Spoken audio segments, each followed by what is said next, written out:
বয়স হয়েছে আর কি, এবং বয়স হয়েছে দেখা যায় ওর বউকে চুমু খেয়ে নিল, এটা আনন্দের চোটে যে চুমু জড়িয়ে চুমু খেয়ে নিচ্ছে আর কি, বয়স হয়েছে।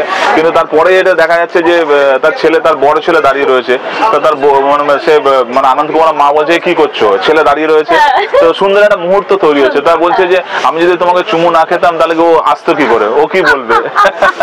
দারুণ ছবি, দারুণ সুন্দর জায়গা যে আমি যদি তোমাকে চুমু যদি না খেতাম, আদর যদি না করতাম, তাহলে ও জন্মগ্রহণ ও আমার দেখলো কি না দেখলো আমার কি জানে, যদি তোমার আদর যদি না করতাম, তোমার যদি চুমু যদি না খেতাম, তাহলে তো ওর জন্মই হতো না। বড় সুন্দর একটা মুহূর্ত তৈরি হয় আর কি, দেখতে ভালো লাগে আর কি। এই যে মজা, ছোট ছোট জিনিসের মধ্যে যে মজা রয়েছে এই সিনেমার মধ্যে, তো এগুলো থাকে, আনন্দ পাই, যার জন্য মানুষকে টেনে নিয়ে যায় আর কি না।